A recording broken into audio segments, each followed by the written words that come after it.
नमस्कार, आप भारत लाइव देख रहे हैं। बिहार में बंगले की लड़ाई आप जानते होंगे।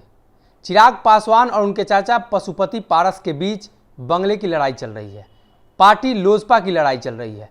अब लोजपा किनके हाथों में जाएगा, अभी इस पर संशय बना हुआ है। चुनाव आयोग में भी हलफनामा दायर किया गया है। आपको बता दें कि चिराग पासवान ने दिल्ली हाई कोर्ट में याचिका दायर की थी, जहां से उनकी याचिका को रिजेक्ट कर दिया गया। उन्हें फिर से वापस चुनाव आयोग और लोकसभा अध्यक्ष ओम बिरला के पास भेज दिया गया है।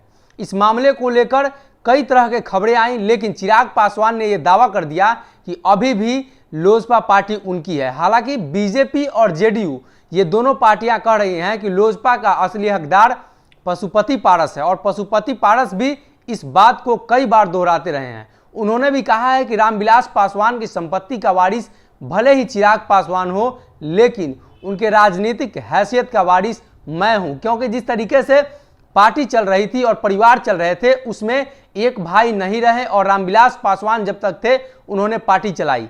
अब पार्टी चलाने की जिम्मेदारी हमारी है।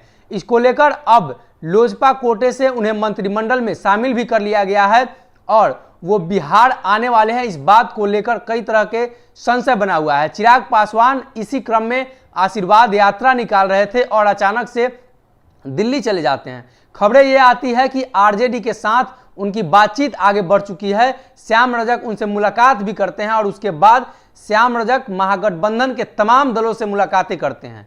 यह भी खबर है कि चिराग पासवान की लालू प्रसाद यादव से फोन पर बात होती है।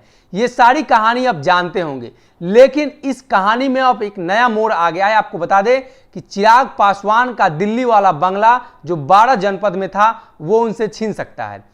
ये बंगला उनके परिवार के पास 30 वर्षों से था और उनके पिताजी जब से दिल्ली में रहे तब से वो बंगला उनके पास है। आपको बता दें कि चिराग पासवान महज 8 से 9 साल के रहे होंगे, तब से वह बंगला चिराग पासवान के पिताजी रामविलास पासवान के था। अब इस बंगले की लड़ाई पटना से दिल्ली जा चुकी है, क्योंकि अब दिल्ली 12 जनपद वाला जो बंगला है चिराग पासवान का अब उनसे छीन सकता है, क्योंकि चिराग पासवान के पिताजी एक कद्दावर नेता रहे हैं और कई बार केंद्र में मंत्री भी रहे हैं। आपको बता दें कि उनके पिताजी 1 साल के लिए न राज्यसभा के थे मेंबर और ना ही लोकसभा के मेंबर थे।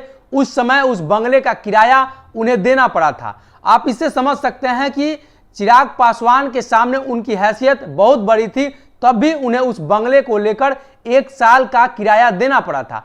अब इस क्रम में चिराग पासवान को उस बंगले को नहीं दिया जा सकता है। इसमें कई तरह की बातें सामने आ रही है। अब देखना यह होगा कि चिराग पासवान को वो बंगला कब तक उनके पास रहता है, या फिर से केंद्र सरकार उस बंगले को किसी दूसरे मंत्री के लिए अलॉट कर देती है। खबरें यह भी हैं कि चिराग पासवान के चाचा को उस बंगले के लिए मनोनयन किया गया था और नियुक्त दिया जा रहा था, लेकिन उन्होंने लेने से इनकार कर दिया है। अब देखना यह होगा कि 12 जनपद का बंगला कब तक खाली हो पाता है, क्योंकि जैसी खबरें आ रही है उसमें यह भी बताया जा रहा है कि जल्द ही उस बंगले पर कार्रवाई की जाएगी। और रामविलास पासवान ने उस बंगले का जो रेनोवेशन कराया था कई बार उसे तोड़ा भी गया था, क्योंकि उस हिसाब से उससे ज्यादा बढ़कर बनाया गया वो बंगला था।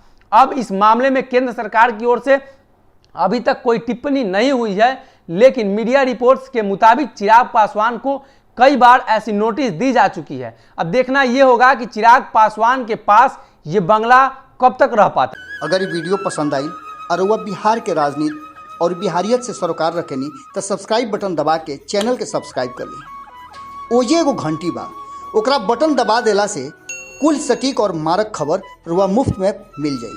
अगर रुआ पत्रकारिता के हमनी के नया प्रयोग में सहयोग कर चाहतानी तो ज्वाइन बटन दबा दी। पेटीएम नंबर नोट कर ली 9386816700। धन्यवाद।